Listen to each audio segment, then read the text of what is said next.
eventually you get absorbed in, and you are Sonic.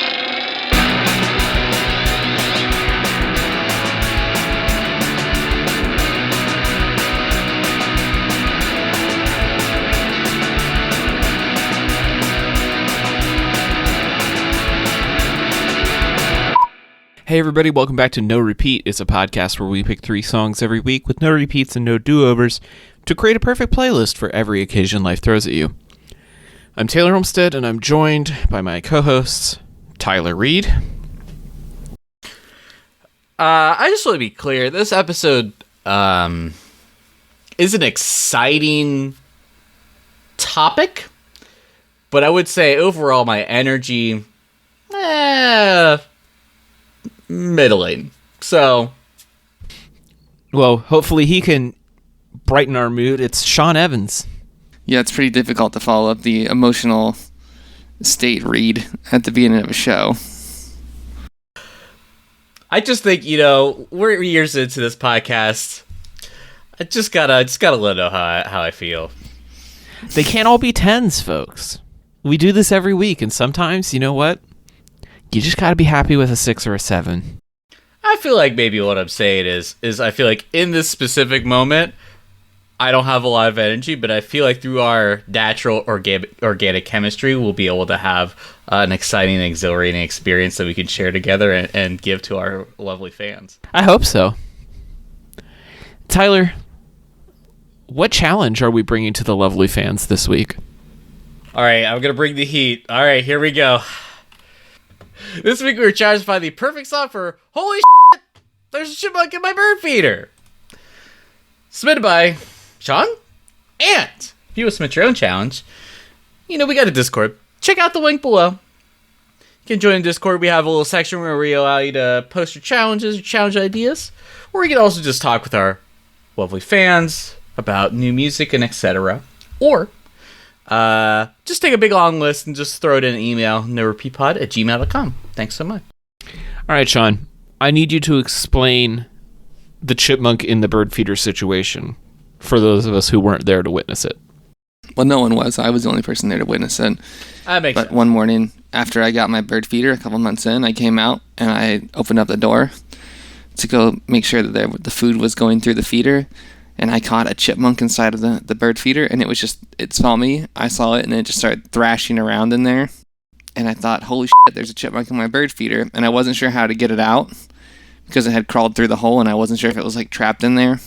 And then, luckily for me, it kind of, found its way out and, shot out. And I was like, okay, well, that kind of solved itself. So I crimped up the little inlets a little bit to make sure that the squirrels or the chipmunks couldn't get in there, but just animals in survival, man. They really know how to do it. Yeah, I was hoping that was what happened because you didn't tell us beforehand. But the way you worded it, chipmunk in my bird feeder, that's what I expected. Where it was like, oh, a chipmunk crawled through the hole and is now up in the little plastic storage area for the bird food. And I gotta be honest with you, if I walked outside to that, I'd probably just turn around and go back inside. Because there ain't no way I'm getting that chipmunk out of that bird feeder. It's not going to happen. It's going to get itself out of there, or that bird feeder is going straight into the trash with the chipmunk in it. I worked at a summer camp. I have watched people try to get raccoons out of dumpsters. I ain't doing this. You're absolutely right. The survival instinct is too strong. I don't need a chipmunk mauling my face because I'm trying to shake it out of a bird feeder. Absolutely not. I mean, they could get out on their own, yeah? You hope. What if the food is like quicksand and it settles around them and they're stuck and then they're going to suffocate inside the little plastic tube? Taylor, you're not often one to do this sort of observational set of bit comedy, so I'm a little caught off guard that you're you're playing in this space right now. You're like, well, what if we suffocate the chipmunk? Huh? I'm not saying what if. I'm saying that could definitely happen. Okay. I guess I suppose it depends on the type of bird feeder, right? I feel like my family has historically made many contraptions in order to prevent squirrels from getting into the bird feeder. So I'm like, well, a chipmunk's even smaller. Yeah, that's what makes it so hard. Well, I mean, I just maybe he likes it. Maybe this is just his house now. Maybe I'm just. So I guess the question really is it a buzzkill to have chipmunks eat your birdseed? There are worse things. I think it's a buzzkill to have a chipmunk die inside your bird feeder, and then you have to clean that out. But yeah. Well, yeah, if it dies in there, but like Sean, you're not a birder, right? No. So you're not in it like, oh, I need to put out special seed to like see different species of birds that I haven't seen before. Because I have friends who are into that. Like birding is becoming a very popular millennial hobby, but that's not us here, right? No. This is just it's not me. This is just you wanted to see some more wildlife in your world, so you put out a bird feeder. Yes. And chipmunks happen to get in it. Absolutely. See, and I think that somehow makes it worse for me. Because, like, I just don't like rodents. Generally. Like, I'm not scared of them or anything. I just don't find them interesting or aesthetically pleasing at all. Like, I went to a college with a very intense squirrel population, and I think it just kind of ruined it for me. All rodents just kind of seem like raccoons of various sizes now. Like, they will eat any garbage you throw at them. So yeah, I don't want to deal with that, because I know that if it were me, they'd go in there and they would get stuck. I'm looking at pictures on Google Images right now of chipmunks stuck inside bird feeders, and it's not a pretty sight. Oh, I suppose they would chew on the bird feeder. That seems to be the real issue. I also guess it depends on what kind of bird feeder we're looking at. I mean, we don't need to legislate the types of bird feeders here. That's not what this show is about. The real question is, how did you translate this into music? Because for me, I'm looking at this as like, the squirrel is now my nemesis. Or the chipmunk or whatever. Like, we were both doing fine, living our own lives, and then you had to come and create a problem for both of us. And I don't like that. And I'm kind of venting my frustration here. I'm saying, why you gotta be like this? I feel like It's greed. It's pure greed is what it is. I don't know if an animal can feel greed. Curious. But not for this episode. Anyway, I just kind of wanted to have a kind of a Tom and Jerry type vibe. Try to get a broom and whack it or whatever, and zany antics ensue. I feel like, I don't know. I feel like, normally I feel like maybe I wouldn't have too strong of a reaction to this. Sort of similarly, my mother now has a vendetta against squirrels because they have like burrowed into her car on several occasions, and she's had to have major repairs done to her car because of this. Now that is a different interaction, but I feel like that feels like that's kind of similar to what we're kind of experiencing, where it's like bird feeder, of course, a much lesser financial item, but I'd still say you're like, oh come on, like it's like mildly frustrating, but I wouldn't say never like. It's not life or death, so it's like I feel like it can be a little zany, a little happy-go-lucky, a little playful combativeness. I tried to picture the chaotic energy of being empathizing with a chipmunk trapped in the bird feeder. You're putting yourself in the chipmunk shoes. Or paws, rather. I'm not going to be specific. You don't have to be that specific with me, but yes. Empathy with the trapped chipmunk. Well, maybe we should start with you then. I think that makes the most sense. Because you're the one that's kind of having an interspecies moment of appreciation. So okay, let's go with that. This week I chose Tumble in the Rough by Stone Temple Pilots.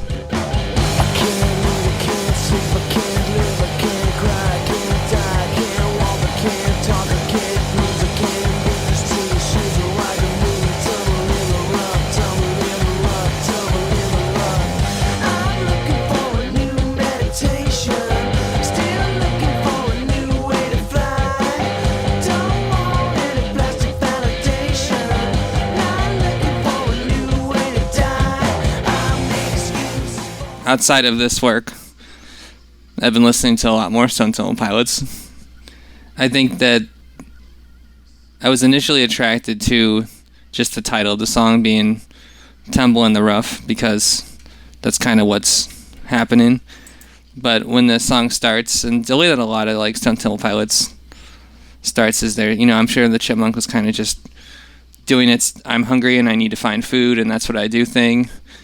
And then all of a sudden there's this heart-pounding cardiac moment where you see somebody coming towards you and you realize that you're stuck inside of a bird feeder. So you get this nice like drum and fill thing happening, and then later it just becomes a mix of wailing, Scott wailing, and just running guitars, and everything goes all crazy before you find your way out of the bird feeder. Simple choice, but energy was what I was going for. Yeah, this is a good pick for this. It has a good, not quite chaotic, but definitely frantic energy to it that I think is fitting. Really like this riff. I feel like it's really simple, but really memorable, like the best Stone Temple Pilots riffs are. I like the production on the vocal. It feels like, he's real raspy and kind of quiet, but it really sticks out in the mix, which is cool. And it's got a fun, stop-start 90s drum part, which is really cool. Yeah, it's classic Stone Temple Pilots. And I feel like it fits the bill pretty well for the challenge. I'm concerned for who the story is about. It sounds like they're having a bad time. It's probably about Scott himself, I'm sure. As we all know, he dealt with many issues, so... No, this one kind of, I feel like... It's kind of a deep cut off this album. I feel like this is not, kind of one of their bigger hits, but it's... I feel like it's a good sort of mid-album track where it's, it doesn't quite have, this super, star power of a single, but it's, if you hear it live, it's gonna go pretty hard. It's just, it's just strong and solid. It feels nice. Yeah. I feel like this one's pretty straightforward. I feel like it's very funny. Translating the lyrics of this into a literal chipmunk. Can't eat, can't sleep, can't live, can't cry, can't die, can't walk, can't talk. Booze, I can booze. Steal your shoes. Now there's a chipmunk stealing your shoes, and that feels on brand. Yeah. That feels on brand. Drunk chipmunk would be stealing your shoes. Hopefully that's all he does. Can't confirm, but allegedly. Allegedly. Yeah, so I'd say just solid. Not a whole lot to say about this one, but I feel like I think just simple, solid, nailed it. Well done. Well, I'm feeling a little adversarial as well, so maybe I should go next. This week I chose Gray Matter by You Blew It.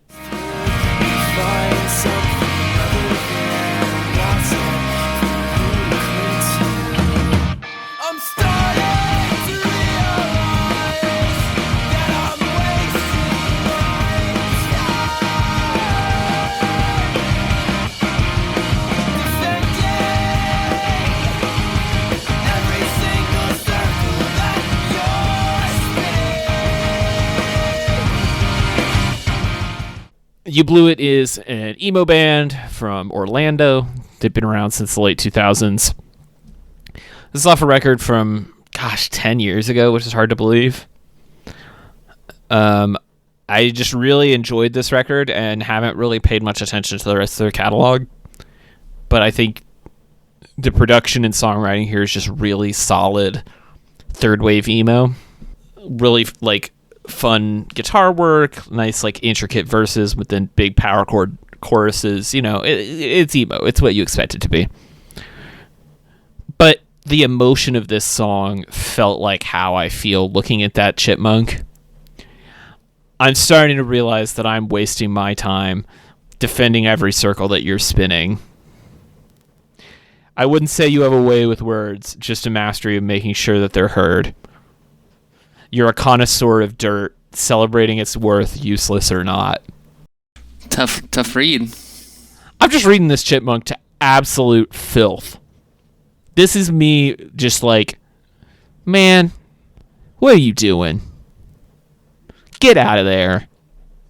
This isn't for you. Not everything is for you. And yes, this song is more about like a partner or friend or someone who is a manipulative person, but I can project that emotion onto a chipmunk. It's my podcast, and I'll do that if I want to. Best line of this whole song: "You can't tell me you kiss your mother with that thing." It's great. It's such a good bridge. It's so good. Yeah, no, I mean, like, so because this happened to me, did I feel a little bit betrayed? Yeah, a little bit. Because it's called Bird Feed. It's for birds. I can't say that I don't understand the innate desire to survive, but also I don't understand how the chipmunk didn't realize that the bird feeder suspended from the ground that had a little skinny pole to get up to it was not for a chipmunk, it was for a bird. See, and that's the problem, is that they already love to climb up a tree. They're like, this is not a problem for me. If anything, this is enrichment. Yeah. That's the problem. You just made me smarter. Making it too fun to get the food. Yeah. You're like, great. I get a challenge and a treat. Wonderful. Yeah, it's very funny too that Taylor's now imagining this confrontation more like a dog staring at you while you eat your dinner. And you're like, buddy, there's food right over there. I got my food here. You got your food there. That's kind of the vibe we kind of got going here. So it's much calmer in comparison to this very. Both of these songs are just very intense not about the thing that it's about. But I kind of love that we've just chosen just to be like, just to sometimes just take like, this is about a relationship. It's like, no, it's not. It's about something that, like a chipmunk. Like, I love that we've evolved as we've done 200 episodes of this. But yeah, you said you have not listened to a lot more of You Blew It. Just this album. I mean, this is fine. I feel like it only feels like kind of like, I kind of know what I'm getting into because it was probably like a defining band of that era, and I feel like that sound has just been piggybacked off of for so long. But like, again, just kind of like Sean's song, solid track. Doesn't, I feel like it's. It feels, I would say, if anything, feels maybe only a little melodramatic in terms of, as emo tends to do. This is, it's not that deep, but that's good. I like it. I'll have to give them a listen. Yeah, this record is great front to back, and it's nice and short, real concise. I definitely recommend it. All right, Tyler, that just leaves you. Yeah. What did you bring us this week? So, for the first time in podcast history, I did a repeat. Uh-oh. He did. I forgot that our unspoken rule was that if you do a repeat, you have to go first. So I got away with it. So what did you do? I picked "Ain't No Easy Way" by Black Rebel Motorcycle Club, which, to be fair, would also be a good song for it. And I feel like it's also just generically a great song probably for a lot of occasions. But I was like, surely this hadn't been picked. Usually I do my research, but I was like, there ain't no way we've picked this one yet. But wrong. Sean picked it on episode 190. So instead, I decided to pick "Psychobilly Freak Out" by the Reverend Horton Heat. It's a psychobilly freak out.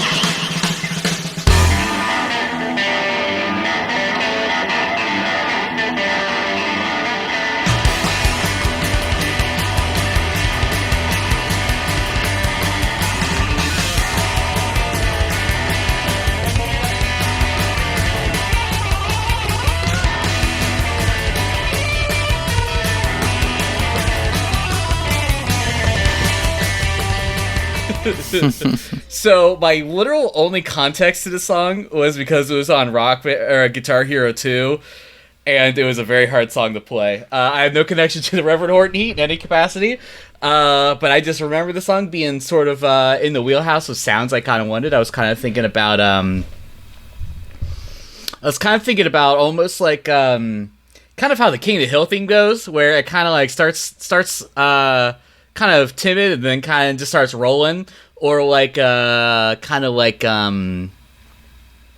Corona, from Jackass, like that sort of like sort of almost like slapstick kind of music with a little bit of like a little bit of a Western twang. Kind of felt like that was kind of the zone I kind of wanted to play in, because I wanted I kind of wanted to feel fun, like a little bit of like I said, sort of like I was kind of going for kind of like a Tom and Jerry kind of vibe, like a little bit of antagonism. You're like, oh, I got to figure out how to get this thing out of there, but it's not like the worst thing. I'm an animal guy, so I'm kind of like would be thrilled almost by the joy of trying to help an animal in need. So I felt like I feel like a psychobilly freakout is kind of just like a fun thing to say, and I feel like it kind of describes kind of what's going on here. There's a little bit of a freak out on either side.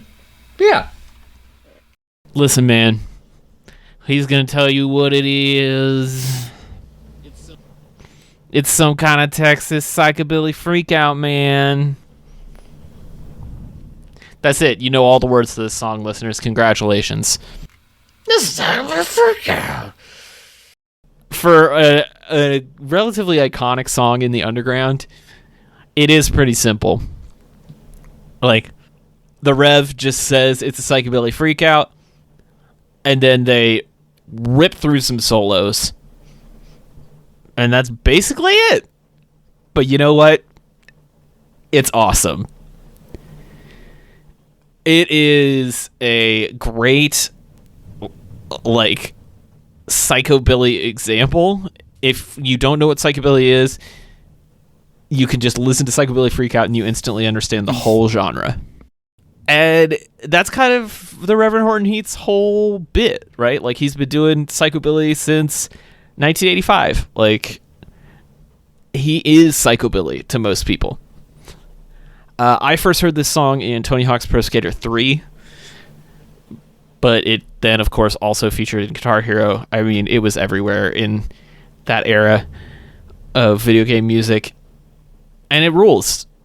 It's a great track. And yeah, I can totally see you having a slapstick montage where you're chasing a chipmunk around your yard, trying to smash it with an electric guitar while Psychobilly Freakout plays. Like, why not? Sounds great. Just want to say, I just went ahead and looked up the Reverend Horton Heat. They also have a song called Bales of Cocaine. Isn't that fun? I mean, I feel like when you're a chipmunk, you don't really have that much, one, to live for, and two, time to live. So life is probably just a giant psychobilly freakout of just... Yeah, it's about 3 to 5 years. Primal urges. And I feel like this fits really well for that. Like, I feel like Hunter S. Thompson could have written a really good piece on the psychobilly chipmunk underground. Getting real existential on us, Sean. I don't disagree. Yeah. But, like, damn. I don't know. There's probably something there. Yeah, I mean, have you ever, like... No. Most rodents are kind of like that. They're just kind of... They're getting what they can get while they can get it. That's my greatest problem with them. You get what you can while you can. What'd you get? Well, speaking of that, this is episode 285. Alternative title, Holy Shit, Alvin. We actually got some pretty good ones this time. Angry Tetris picked Nightcore with the Monster Dubstep remix by Ruby Chan's Nightcore. You know what? I feel like we need to give this... Let's give this a little... Do you know what this is? So is? we understand what's going on here. Which monster is this? I actually don't know which... It's Megan Dia is the original track. Oh. Because I definitely remember that. Okay, well... Boy, this is the real wubby dubstep. Yeah. Straight out of 2015. Okay. Yeah, boy, it sure is. This is not a sound I ever want to think about again. But sure, if this is what the chipmunk in the bird feeder sounds like to you, I respect this for your journey. All right. Well, Ivan picked "Killing in the Name" by Rage Against the Machine. That's kind of messed up, Ivan. Listen, Ivan's got his pellet you gun go. and he's ready. Royce taking pot picked shots. "Ballroom Blitz" by Sweet. Correct. Honestly, when he put that in, I was like, I should have just picked Ballroom Blitz. Actually, Yeah, you probably should have. Ballroom Blitz is real good. Tough. How luck. have we not picked Ballroom on, Blitz hold on. already? In the same way that we haven't Hold picked on, the is that we haven't picked the last entry, which is from Else International "Wrecking Ball" by Miley Cyrus, which is pretty good. If there was an opera written about this, Yeah. it would probably have that song as one of the. I'm imagining a slow motion video compilation of chipmunks jumping onto Yeah. bird feeders with Wrecking Ball in the background. You understand exactly the picture in her mind. It's not. See, the problem with that song is it never lacks subtlety. And you think chipmunks are famed for their subtlety, Sean? We are. I already gave this talk, which is creatures driven by cardinal desires. Well, speaking of that, besides that, we have anybody got some notable ones? Shot from the hip today, boys. Put my library on shuffle. This came up, and I was like, boom, that's it. Nice when that happens. Love it. I thought about doing something a little heavier with some more guttural screaming, but then it felt disingenuous because I don't know. Sometimes guttural screaming just isn't the right answer for 99% of the problems. I think that's a little unfair. I would give it a strong 95. Okay. Give it a few extra Yeah. points. Okay. Maybe like a kill switch engage intro, if there was like something along those lines. You can't always get what you want.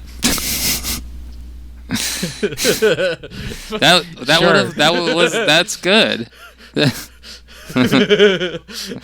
Yeah. I'll accept that. I'll accept that. I was like, you know what? Why not? I felt like it was a little too good to use for such in the great scheme of things, a pretty inconsequential challenge. Yes, yeah. correct. Born to Run by Bruce Springsteen, because that chipmunk is just doing his best out there, out in these streets. And then, but then again, too culturally significant. And then, for a third time, thrice, Nervous Breakdown. I was like, you know what? I thought you were going to say a song by the band Thrice, No. and I was going to be very concerned. No. No. Well, Tyler, if people want to go bird watching with you, where can they do that? Anyway, you can find my design illustration work at rudepets.club. And find me on the socials. Rude Pets Club on TikTok, Instagram, and Twitter.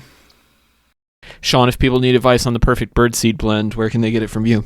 You can find me on Instagram at Teleshawn. And if you are on a crusade against all forms of rodent, as am I, you can find me on the socials at TC Olmstead.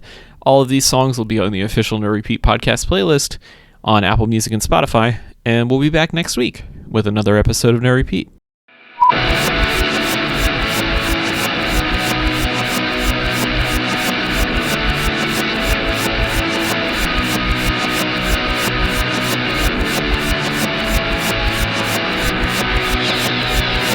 En als er al wie